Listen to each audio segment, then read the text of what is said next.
Hello, and welcome to Our Ventura TV. My name is MD Hanrahan, and today my guest is Marsha de la O.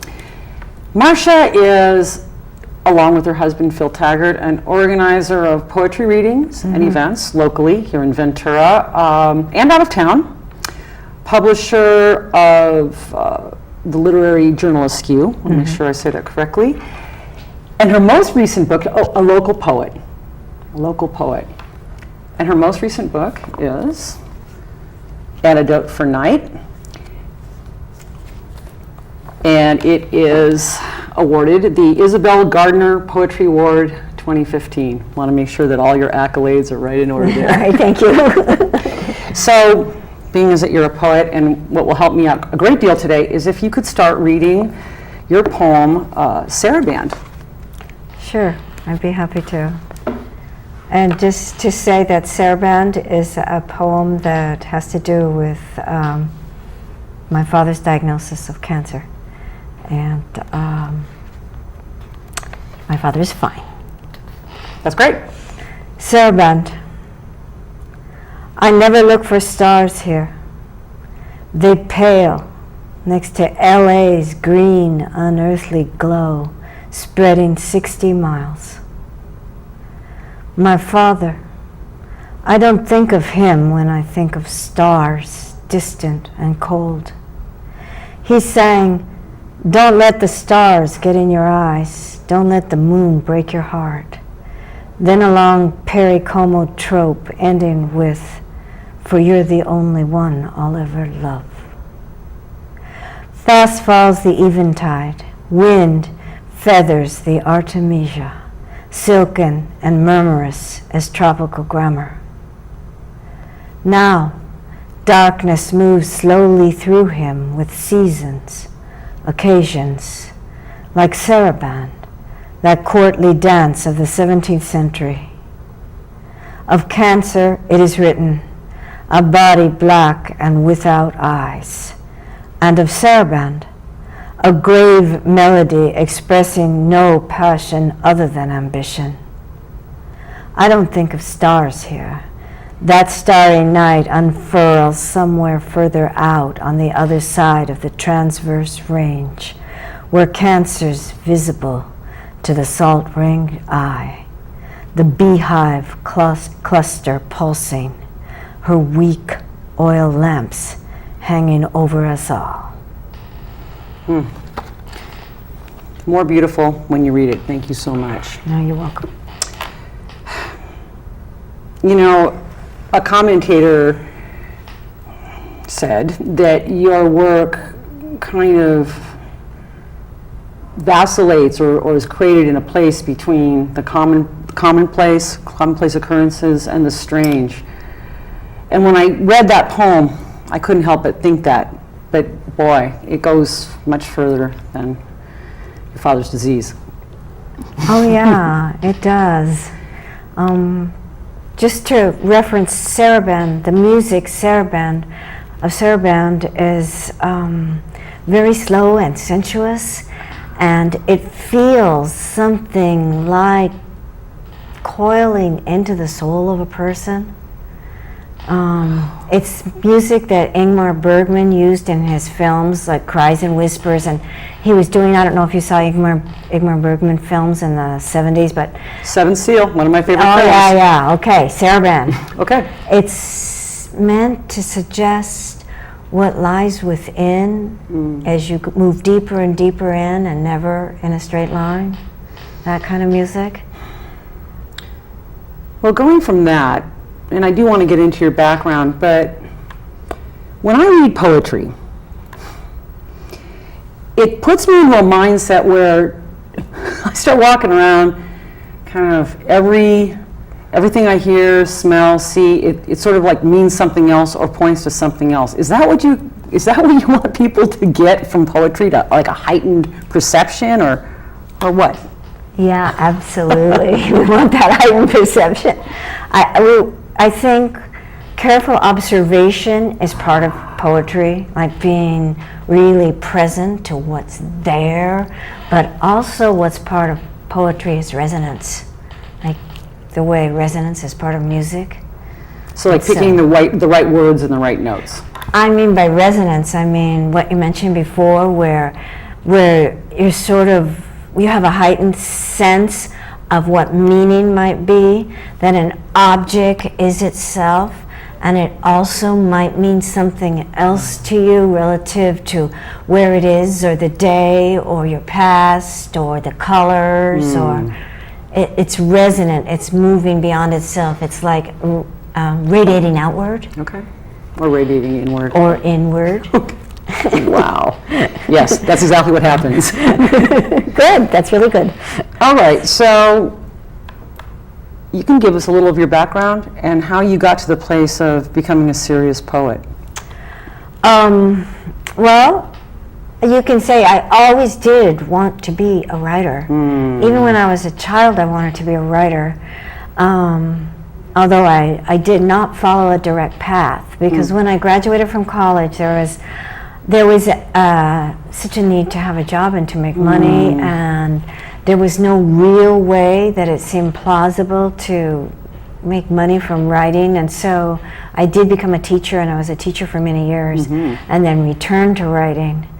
But to go back to my childhood and that impulse to become a writer, I remember that I started writing when I was like 8 or 9, and the first book I wrote was called called Freddie Gets Lost. And Freddie was like an intrepid little boy, a red-headed boy, and he did get lost, and of all places he ended up in Brazil, and there was kind of a plot device to get him back home that I realized was highly unlikely, sort of. Freddie did get home, he was rescued. So then I thought, this is pretty good, I can go on, I can do a sequel. So the next one I started was called Freddie and the Witch. So that one just took me to a completely different place, because that moment when Freddie and the witch come face to face, I felt it was so deep and so inexpressible, and yet so potent and powerful, and it was like I was like, oh, how am I going to express this? Freddie and the witch. So in a way you can say, as a poet, I've always tried to get back to that Freddie and the witch moment where you get really close to something almost that can't be said, that's so intense, it can't be said. So you have to look for words that are beyond the ordinary words, that aren't the words in the story. Right, not the narrative, but going into the poetry area. Yeah, that what it's like if you're Freddie and you're face to face with the witch and there are no words. Okay, yeah. Yeah. So, that leads me to what I was going to ask you, because in reading this book, Antidote for Night, I was wondering how you had such clear childhood memories. Did you journal as well as write these, or is it just that that's how you soak up information and it was at your fingertips as a more mature person, writing about your mom and you and your siblings as little kids and such like that? Clear childhood memories. I hope my siblings aren't watching because their memories are so much clearer than your mine. memories? Yeah. Oh. Yeah, I have a brother who just can reel off the first and last names of people at various events in our childhood and things like that. But then again, that's that real literal narration style where your experience, it's, as per your admission, has just been almost like a poetic experience of reality. Yes, and that's one more thing I need to bring up about poetry, which is that as you're making a poem, as the poet, the writer, you're really interested in dynamic tension. So it could be that things that you're drawing from your childhood draw from an experience, but are not entirely the essence of the experience. Like maybe you've edited out people, or there's something that happens in there that didn't really happen but needed to happen in the poem for dramatic purposes. And the poem that I give it as an example is, I have several poems that are about my grandson in here. Yes. And one of them is First Rain. Yes. And my husband, Phil Taggart, was there during the event that occurred. But for dramatic purposes, I had to completely edit him out. So I'm sure you understood. Yeah, right. He always said, I was there. That's so funny. Okay, and so the rain, I also, if I was a commentator on your work, I would say that nature is in a lot of poetry, which, I don't know, maybe it is in all poetry, but I don't think so. Going from either your own internal landscape to the nature, or from nature to highly specific man-made structures, is that just something I'm reading into it, or is that something specific to you, or? I think it's specific to me. I think it's an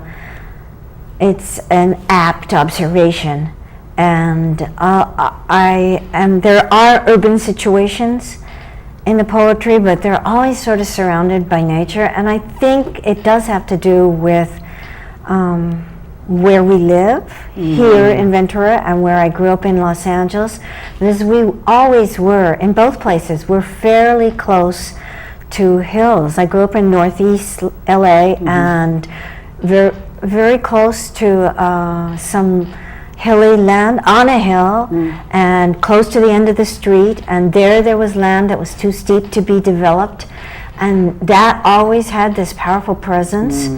And I remember going there and wonderful things happening there that could not happen like in a regular neighborhood, like laying down and waiting for the trapdoor spider to open her door and grab something and pull it in.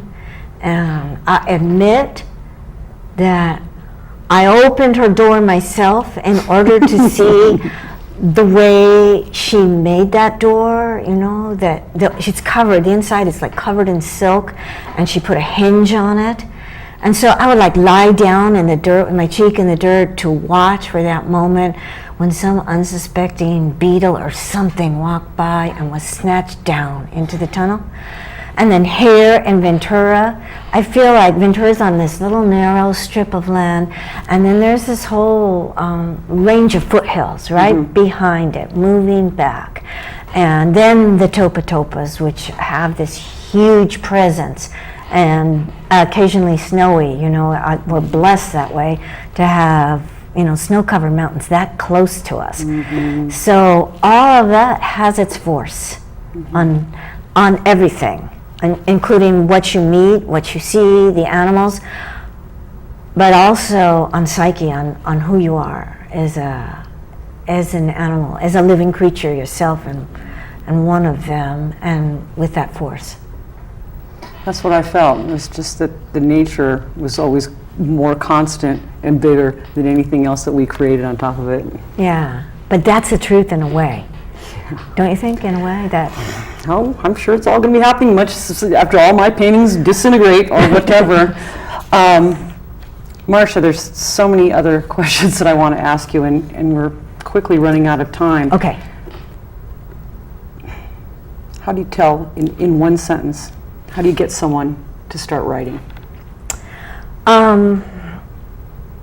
In one sense, how you get someone to start writing is you come up with a way into something in their past that has significance for them and it's pressing against their psyche, and they'll start writing, and then they'll start shaping it into a poem.